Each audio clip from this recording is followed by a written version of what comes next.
The Beast in the Cave by H.P. Lovecraft, published 1918. The horrible conclusion, which had been gradually intruding itself upon my confused and reluctant mind, was now an awful certainty. I was lost, completely hopelessly lost in the vast and labyrinth recess of the Mammoth Cave. Turn as I might, in no direction could my straining vision seize on any object capable of serving as a guidepost to set me on the outward path, that never more should I behold the blessed light of day or scan the pleasant hills and dales of the beautiful world outside. My reason could no longer entertain the slightest unbelief. Hope had departed. Yet, indoctrinated as I was by a life of philosophical study, I derived no small measure of satisfaction from my unimpassioned demeanor. For although I had frequently read of the wild frenzies into which were thrown the victims of similar situations, I experienced none of these, but stood quite as soon as I clearly realized the loss of my bearings. Nor did the thought that I had probably wandered beyond the utmost limits of an ordinary search cause me to abandon my composure even for a moment. If I must die, I reflected, then was this terrible yet majestic cavern as welcome a sepulture as that which any churchyard might afford, a conception which carried with it more of tranquility than of despair. Starving would prove my ultimate fate. Of this I was certain. Some, I knew, had gone mad under circumstances such as these, but I felt that this end would not be mine. My disaster was the result of no fault save my own, since unknown to the guide I had separated myself from the regular party of sightseers, and wandered for over an hour in forbidden avenues of the cave, had found myself unable to retrace the devious windings which I had pursued since forsaking my companions. Already my torch had begun to expire. Soon I would be enveloped by the total and almost palpable blackness of the bowels of the earth. As I stood in the waning, unsteady light, I idly wondered over the exact circumstances of my coming end. I remember the accounts which I had heard of the colony of consumptives, who, taking their residence in this gigantic grotto to find health from the apparently salubrious air of the underground world with its steady uniform temperature, pure air and peaceful quiet, had found instead death in strange and ghastly form.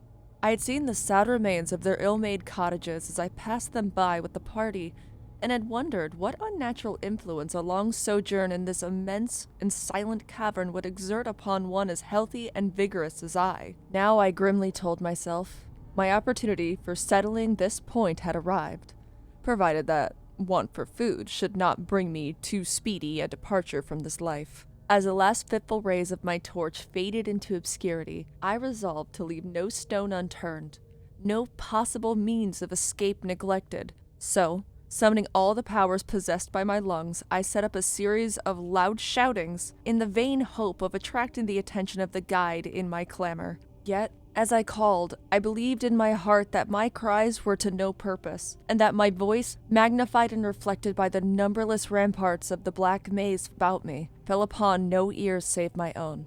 All at once, however, my attention was fixed with a start as I fancied that I heard the sound of soft approaching steps on the rocky floor of the cavern.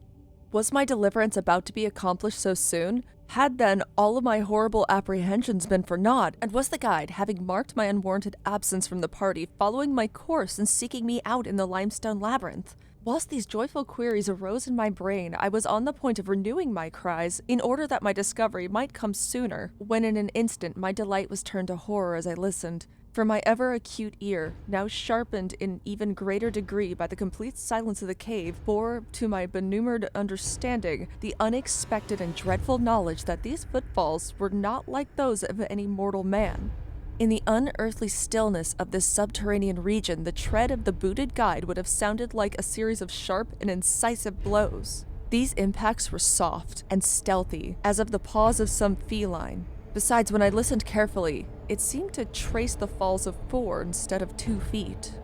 I was now convinced that I had by my own cries aroused and attracted some wild beast, perhaps a mountain lion which had accidentally strayed within the cave.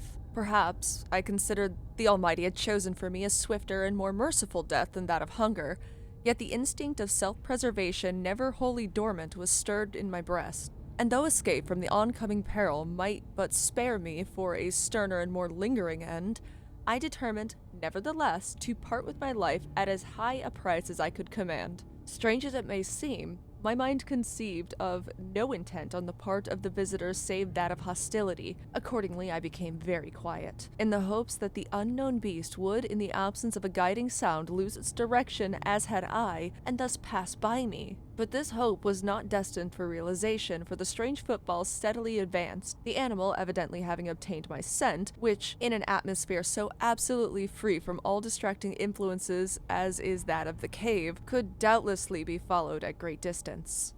Seeing therefore that I must be armed for defense against an uncanny and unseen attack in the dark, I groped about me for the largest of the fragments of rock which were strewn upon all parts of the floor of the cavern in the vicinity, and grasping one in each hand for immediate use, awaiting with resignation the inevitable result. Meanwhile, the hideous pattering of the paws drew near. Certainly the conduct of the creature was exceedingly strange. Most of the time, the tread seemed to be that of a quadruped walking with a singular lack of unison betwixt hind and forefeet.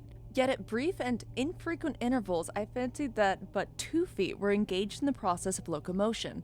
I wondered what species of animal was to confront me. It must, I thought, be some unfortunate beast who had paid for its curiosity to investigate one of the entrances of the fearful grotto, with a lifelong confinement in its interminable recesses. It doubtless obtained a food of the eyeless fish, bat and rats of the cave, as well as some of the ordinary fish that are wafted in every freshet of Green River, which communicates in some occult manner with the waters of the cave.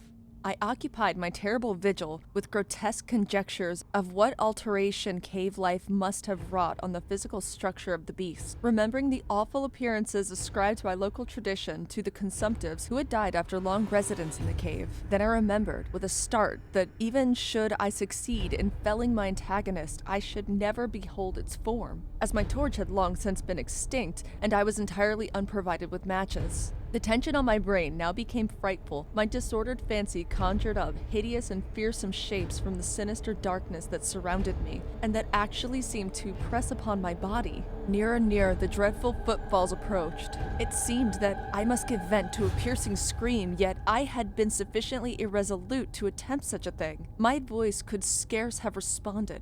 I was petrified, rooted to the spot.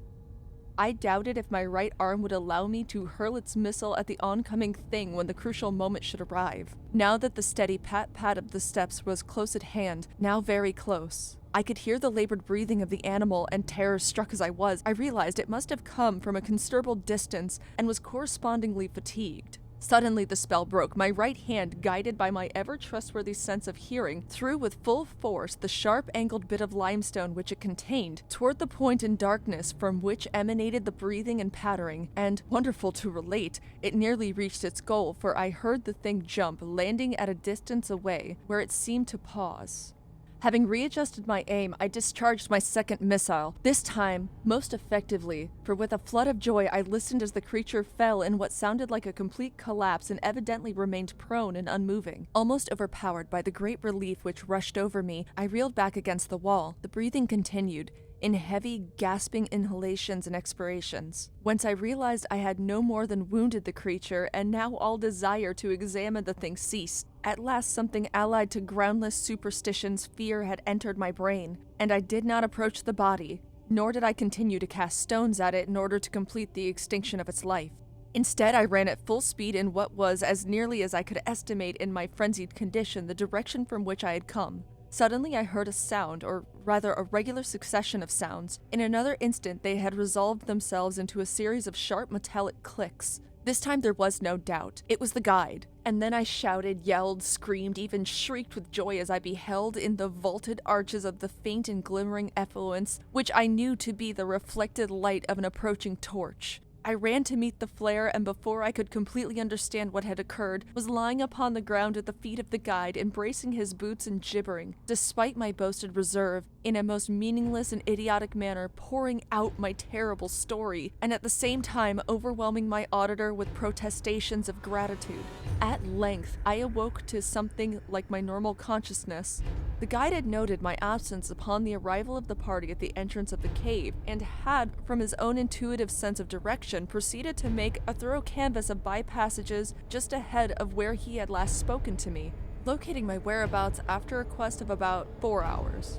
By the time he had related this to me, I, emboldened by his torch and his company, began to reflect upon the strange beast which I had wounded but a short distance back in the darkness, and suggested that we ascertain, by the flashlight's aid, what manner of creature was my victim. Accordingly, I retraced my steps, this time with the courage born of companionship, to the scene of my terrible experience. Soon we descried a white object upon the floor, an object whiter than the gleaming limestone itself. Cautiously advancing, we gave vent to a simultaneous ejaculation of wonderment. For of all the unnatural monsters either of us had in our lifetimes beheld, this was, in surpassing degree, the strangest. It appeared to be an anthropoid ape of large proportions, escaped perhaps from some itinerant menagerie. Its hair was snow white, a thing due no doubt to the bleaching action of a long existence within the inky confines of the cave, but it was also surprisingly thin, being indeed largely absent save the head, where it was as such length and abundance that it fell over the shoulders in considerable profusion. The face was turned away from us as the creature lay almost directly upon it. The inclination of the limbs was very singular, explaining, however, the alteration in their use which I had before noted, whereby the beast used sometimes all four, and on other occasions but two, for its progress. From the tip of the fingers or toes,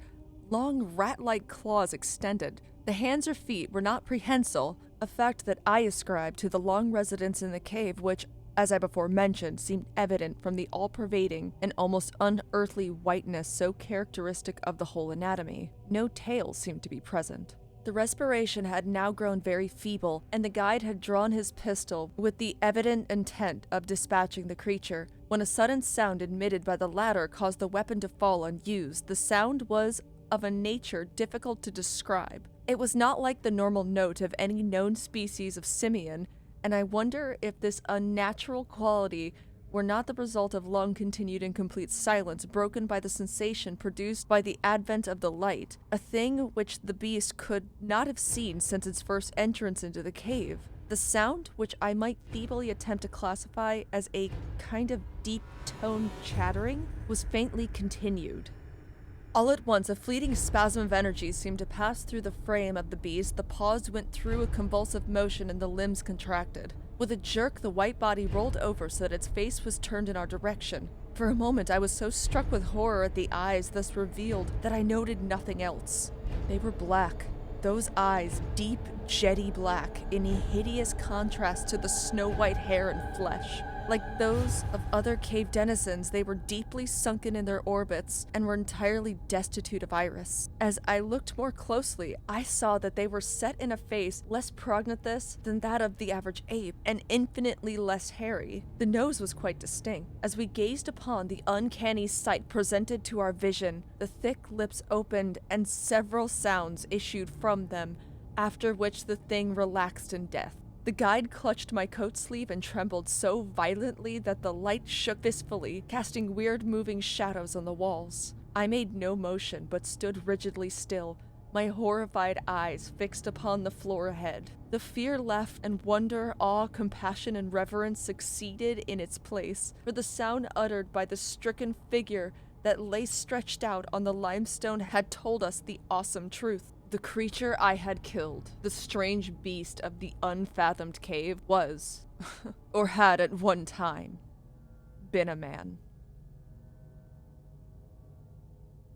If you liked tonight's story and would like more, please be sure to leave a like, a comment down below, and to subscribe, with the bell on so you don't miss a single upload. And consider supporting me over on Patreon for as little as $1 a month. Every dollar counts, and I greatly appreciate it.